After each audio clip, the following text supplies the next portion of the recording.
massacre, né? Porque o Botafogo faz 2-0, já podia ter feito 3, 4, impressionante. Meteu bola na trave, é bom lembrar, né? Antes até de fazer os gols. Então, foi um Botafogo avassalador. O Vasco não tinha nem entrado em campo e já estava perdendo por 2-0.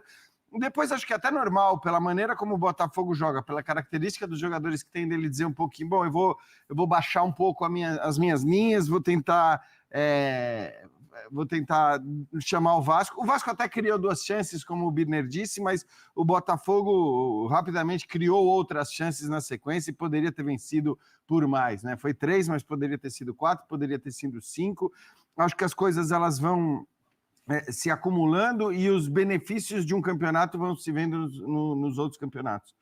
O Birner falou muito bem, a gente disse aqui, né? Quando o Botafogo ganhou do Peñarol do jeito que ganhou no jogo de ida, a gente falou, cara, eu até brinquei, falei, o 4º e o 5º gols valem muito para o Campeonato Brasileiro, para poder escalar os principais jogadores contra o Bragantino e contra o Vasco. Bom, a gente viu, o Botafogo sofre para ganhar do Bragantino, mas ganha do Vasco da maneira que ganhou. Acho que também a pressão hoje era menor para vencer esse jogo. Você falar, não, se o Palmeiras ganha e o Botafogo precisa ganhar para recuperar a liderança, é uma coisa. Agora, o Botafogo já tinha até aquele pensamento, mesmo que não ganhar, mesmo que empatar, já vai abrir 4 pontos. Já abrir 4, empatezinho já era negócio. A derrota do Palmeiras turbinou o Botafogo hoje. Eu acho que sim. Eu acho que turbinou e até, de alguma maneira, facilitou que o time entrasse mais relaxado no sentido bom, né? Não nervoso, não tenso. Aí o Botafogo ganha do jeito que ganhou, assim, completamente avassalador. E acho que essa vitória e os 6 pontos sobre o Palmeiras agora vai inverter. Talvez possam fazer uma diferença muito grande para a final da Libertadores. Porque, assim, na minha opinião, o Botafogo não ia, se tivesse 3 pontos à frente do Palmeiras, se estiver a 3 pontos à frente do Palmeiras na hora que o confronto direto acontecer, mesmo com a final da Libertadores ali na frente, o Botafogo, ele ia com o seu time, com a sua força máxima, com seus principais jogadores para enfrentar o Palmeiras, mesmo com o final de Libertadores. Agora, sinceramente, eu acho que com 6 pontos de vantagem, se essa vantagem se mantiver até ali, você pode, não estou dizendo que você vai pôr os reservas, mas acho que o Botafogo pode parar e pensar, não, pera lá, tem esses 2 ou esses 3 aqui que eu preciso dar uma segurada. Óbvio, se a vantagem de 6 pontos se mantiver. E acho que olhando para a tabela, tem tudo para se manter.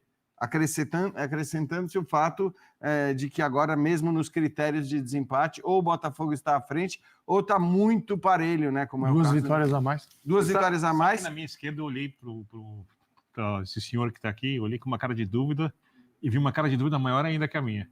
Sobre isso que o Jean falou?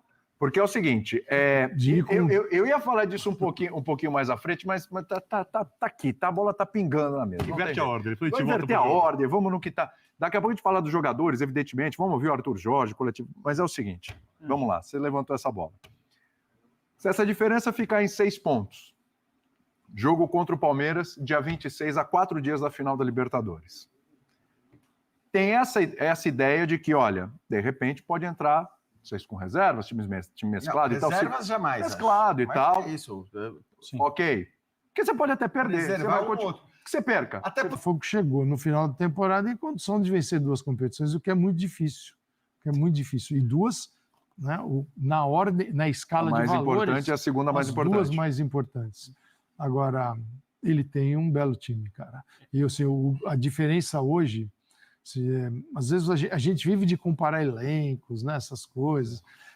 Se a gente comparar elenco do Milan e do Real Madrid, o Milan ganha do Real Madrid hoje. E do Sporting, então. E do Sporting, deu um pau no Manchester City. Se a gente botar os 2 aqui, a gente vai ficar com que jogadores? Do Real Madrid ou jogadores do Milan? Sim. Só que o futebol é um pouco mais do que isso, né?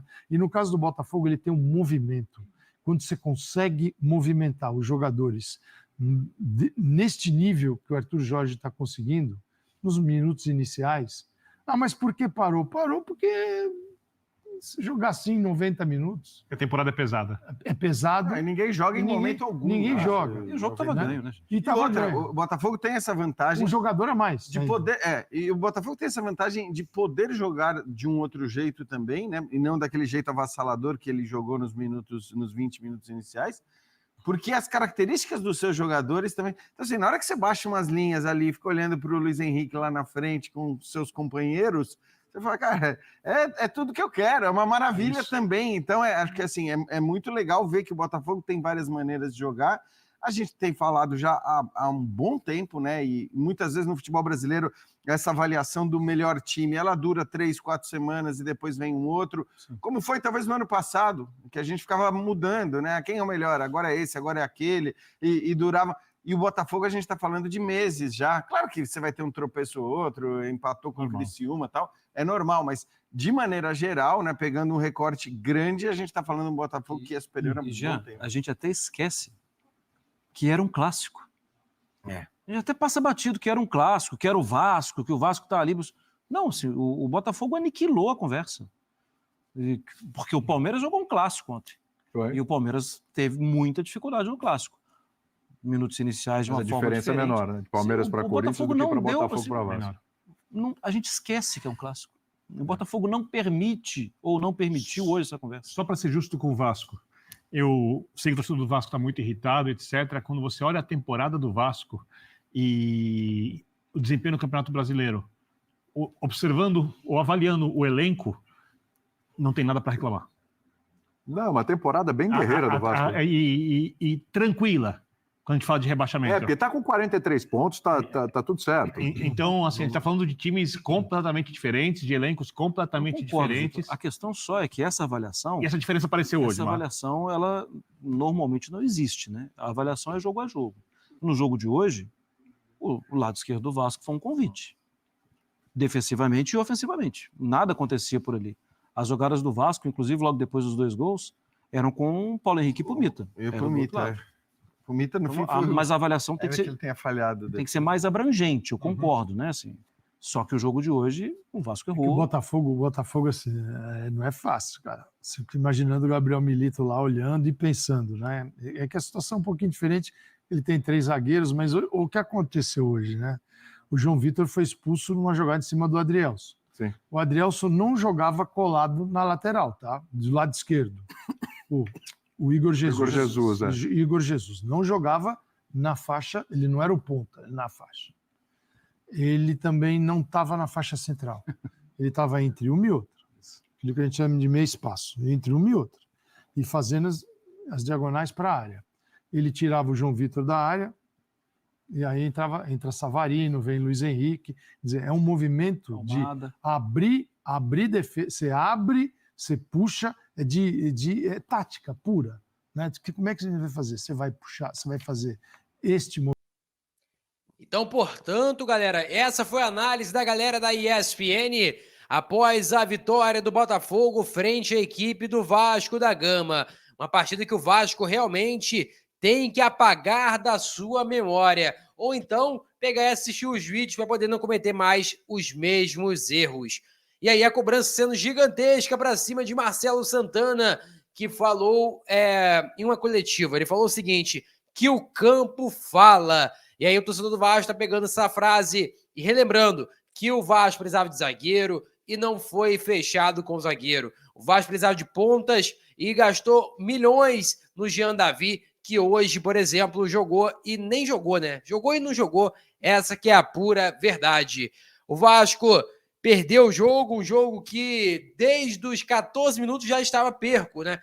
Já o Vasco tinha perdido esse jogo. Porque o Vasco tomou 2 gols relâmpagos. Eu acho que nem o Arthur Jorge esperava tão rápido conseguir acabar com a partida, digamos assim, né? Essa que é a pura verdade. E para vocês terem ciência, o Vasco, nesse momento, está com 43 pontos, o Vasco está em 9º lugar. A sorte do Vasco, podemos dizer assim, que o Criciúma perdeu para o Internacional, para o Juventude, que também perdeu para o Fortaleza, Atlético Paranaense perdeu para o Vitória, que senão a situação do Vasco, rapaz, ia ficar bastante complicada no Brasileirão. Já o Botafogo está a 6 pontos da equipe do Palmeiras, uma belíssima distância, ainda mais que faltam apenas 6 jogos para acabar o Campeonato Brasileiro. Botafogo com 67 pontos, uma pontuação muito ok, realmente pontuação de quem está muito próximo de ser campeão brasileiro. Esse foi o nosso vídeo, galera.